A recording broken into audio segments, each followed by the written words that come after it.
क्या भगवान दंड देने के लिए दौड़ते हैं या बचाने के लिए? क्या कभी आपने सोचा है, अगर स्वयं भगवान आपके पीछे छड़ी लेकर भागे तो क्या वो क्रोध होगा या करुणा?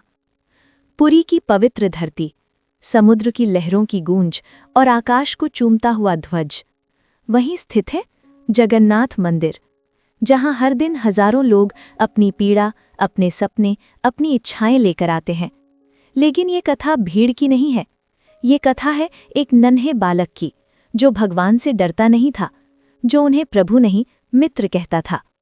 उसका नाम था आरव।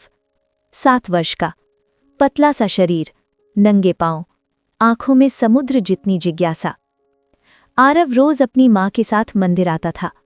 माँ सिर झुकाकर प्रार्थना करती और आरव चुपचाप भगवान को देखता रहता। एक दिन उसने माँ से पूछा, ये हमें देखते रहते हैं ना? माँ मुस्कुराई, हाँ बेटा, ये सब देखते हैं। तो क्या ये मुझसे बात करेंगे? माँ ने कहा, अगर मन साफ हो तो जरूर। उस दिन से आरव रोज उनसे बात करने लगा।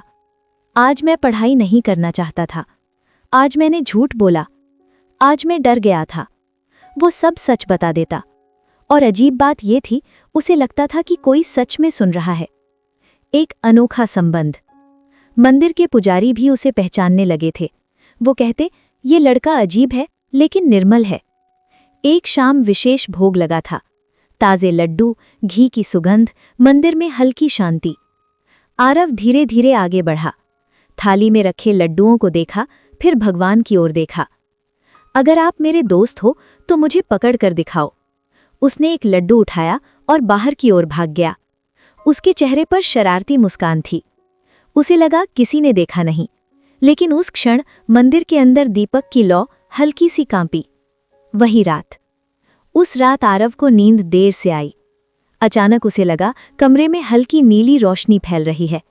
दरवाजा खुला और सामने खड़े थे भगवान जगन्नाथ। लेकिन इस बार स्थिर मूर्ति नहीं, जीवंत रूप में। बड़ी गोल आंखें, हल्की मुस्कान और हाथ में एक पतली सी छड़ी। आरव का दिल तेज धड़कने लगा। भगवान ने पूछा, लड्डू कैसा था? आरव चौंका, आप सच में आए हो? भगवान ने छड़ी जमीन पर टिकाई। दोस्त को चुनौती दी थी ना? और अचानक भगवान उसके पीछे दौड़ पड़े। आरव घर से बाहर भागा, गली में, चांदनी में। उसके कदम छोटे थे, लेकिन पीछे से आती पदचाप बड़ी। रुको, आवाज आई। आरव हंस भी रहा था, डर भी रहा था। लेकिन अजीब बात यह थी, उसे भय से ज्यादा अपनापन महसूस हो रहा था। अगली सुबह मंदिर में हलचल मच गई। गर्भगृह के पास छोटे पैरों के निशान थे और उनके पीछे बड़े पदचिन्ह। पुजारी स्तब्ध रह गए। ये कैसे संभव है? गांव में चर्चा फैल गई। आरव चुप था, उसकी आंखों में सवाल थे। क्या वो सपना था या सच? संकट की आहट। कुछ ही दिनों बाद गांव पर संकट आया। आसमान साफ था, लेकिन बादल नहीं आते थे। कुएं सूखने लगे, फसलें झुलसने लगीं। लोग मंदिर पहुंचे, प्रार्थना होने लगी। आरव भी आया, लेकिन उसने हाथ नहीं जोड़े। वो सामने खड़ा होकर बोला, आप मेरे पीछे दौड़ सकते हो तो बादल क्यों नहीं ला सकते? मंदिर में सन्नाटा छा गया। दीपक की लौ फिर कांपी। और उसी क्षण आरव को भीतर से एक स्वर सुनाई दिया, क्या तुम सच में मेरे साथ चलोगे? उस रात फिर वही प्रकाश आया, फिर वही छड़ी। भगवान ने कहा, भागोगे? आरव ने सिर हिलाया, नहीं। भगवान ने छड़ी से जमीन पर एक रेखा खींची। इस सीमा को मत पार करना। क्यों? क्योंकि हर प्रेम के साथ मर्यादा होती है। रात गहरी थी। पूरा गांव नींद में था, लेकिन आरव जाग रहा था। उसके सामने वही दिव्य प्रकाश था और उसी प्रकाश के मध्य खड़े थे भगवान जगन्नाथ। इस बार उनके चेहरे पर मुस्कान कम, गंभीरता अधिक थी। हाथ में वही छड़ी। सीमा याद है? उन्होंने पूछा। आरव ने सिर हिलाया, हाँ, लेकिन क्यों? भगवान ने धीरे से कहा, क्योंकि हर खेल हमेशा खेल नहीं होता। मतलब? अब समय है समझने का कि दोस्ती में जिम्मेदारी भी होती है। आरव का दिल धड़क रहा था। वो पहली बार उन्हें इतने गंभीर रूप में देख रहा था। सूखा बढ़ता गया। अगले कुछ दिन और कठिन हो गए। धरती फटने लगी, पशु पानी के लिए भटकने लगे, लोगों के चेहरे पर चिंता साफ दिखाई देने लगी। मंदिर में भीड़ बढ़ गई, भजन होने लगे, हवन होने लगे, लेकिन वर्षा नहीं आई। गांव के बुजुर्ग बोले, शायद हमने कोई गलती की है। आरव सब सुन रहा था। उसे रात की बात याद आई, सीमा मत पार करना। लेकिन कौन सी सीमा? नदी का रहस्य। गांव के पास एक छोटी नदी थी जो अब केवल पतली सी धार बनकर रह गई थी। बच्चे फिर भी वहां खेलने जाते थे। आरव भी गया। उसे लगा नदी के बीच एक जगह मिट्टी अजीब तरह से धंसी हुई है। उसे फिर वही स्वर याद आया, हर खेल खेल नहीं होता। उसी समय एक छोटा बच्चा रोहन मिट्टी के उस हिस्से की ओर बढ़ा। आरव चिल्लाया, रुको! लेकिन रोहन हंसते हुए आगे बढ़ा। अचानक जमीन धंस गई। रोहन फिसल गया। आरव दौड़ा। उसने रोहन का हाथ पकड़ लिया। पूरा शरीर कांप रहा था। कुछ ही क्षणों में वो हिस्सा पूरी तरह धंस गया। अगर रोहन आगे जाता तो गहरे गड्ढे में गिर जाता। बाकी बच्चे डर गए। आरव के कानों में वही स्वर गूंजा, सीमा समझो। दूसरी रात का रहस्य। उस रात फिर प्रकाश फैला। भगवान सामने थे। इस बार छड़ी हाथ में नहीं, उनके कंधे पर टिकी थी। आरव ने पूछा, आपने पहले ही क्यों नहीं बताया? भगवान बोले, अगर मैं सब बता दूं तो तुम सीखोगे कैसे? तो ये सूखा भी? हर कठिनाई दंड नहीं होती, कभी कभी वो जागृति होती है।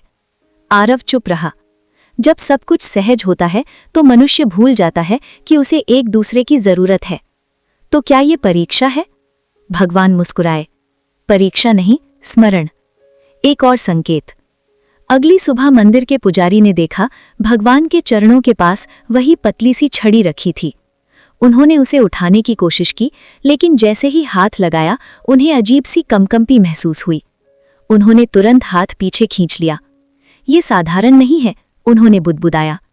उसी समय आरव मंदिर पहुंचा। उसने छड़ी देखी, धीरे से आगे बढ़ा और बिना डरे उसे छू लिया। कुछ नहीं हुआ। पुजारी स्तब्ध रह गए। गांव में निर्णय। सूखा बढ़ता गया। लोगों ने निर्णय लिया कि वे मंदिर में विशेष अनुष्ठान करेंगे। सबने अपने अपने घरों से थोड़ा थोड़ा अन्न लाकर इकट्ठा किया। आरव भी घर गया। उसने माँ से कहा, हमारे पास जो थोड़ा चावल है वो भी दे दो। माँ ने कहा, बेटा हमारे लिए क्या बचेगा?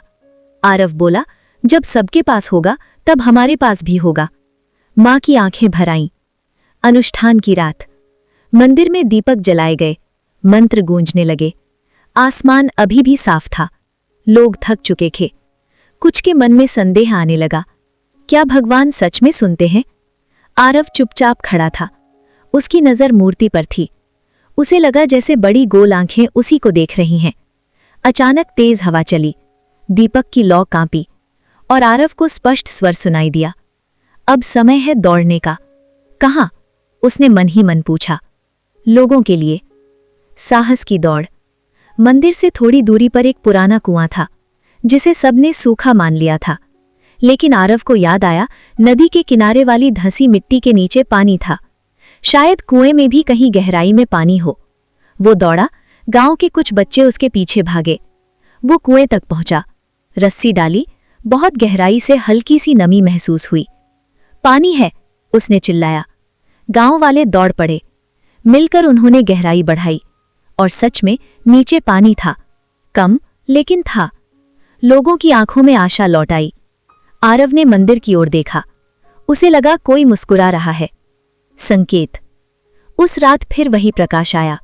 भगवान ने पूछा, अब समझे? आरव बोला, आप छड़ी लेकर मुझे पकड़ने नहीं, दिशा दिखाने दौड़े थे। भगवान ने सिर हिलाया। जब तुम दूसरों के लिए दौड़ते हो तब मैं तुम्हारे साथ दौड़ता हूं। और वर्षा? भगवान ने आसमान की ओर देखा। जब मनुष्य अपना कर्तव्य समझ लेता है तो प्रकृति अपना करती है। क्या सच में भगवान जगन्नाथ एक नन्हे बालक के पीछे छड़ी लेकर दौड़े थे? क्या भगवान दंड देने दौड़ते हैं या बचाने? क्या ईश्वर गुस्से में छड़ी उठाते हैं या प्रेम में? और अगर स्वयं भगवान आपके पीछे भागें तो क्या आप डरेंगे या मुस्कुराएंगे? आज की ये कथा ऐसे ही एक रहस्य को खोलती है। एक छोटे से बालक की कथा, एक मासूम दोस्ती की कथा और उस क्षण की कथा जब स्वयं भगवान ने मर्यादा समझाने के लिए छड़ी उठाई। पुरी की पावन भूमि, समुद्र की लहरों से गूंजती हवा, शंखनाद की ध्वनि और आकाश को चूमता हुआ दिव्य शिखर। वहीं स्थित है जगन्नाथ मंदिर, जहां हजारों भक्त प्रतिदिन आते हैं। किसी के हाथ में फूल, किसी के हाथ में प्रसाद, किसी की आंखों में आंसू। लेकिन ये कथा एक ऐसे बालक की है जो वहां डरने नहीं आता था। वो आता था मिलने, अपने मित्र से मिलने। उस बालक का नाम था नील। नील 7 वर्ष का था। नंगे पांव मंदिर की सीढ़ियां चढ़ता, कभी दुपट्टे से पसीना पोंछती मां के पीछे छिप जाता, कभी गर्भगृह के पास जाकर चुपचाप खड़ा हो जाता। लेकिन हाथ जोड़कर नहीं, वो सामने खड़े होकर कहता, मैं आ गया। मां डांटती, ऐसे बात नहीं करते भगवान से। नील हंसता, तो कैसे करते हैं, वो मेरे दोस्त हैं। मंदिर के पुजारी भी उसे पहचानने लगे थे। उन्हें उसकी मासूमियत अच्छी लगती थी। कभी कभी वे मुस्कुराकर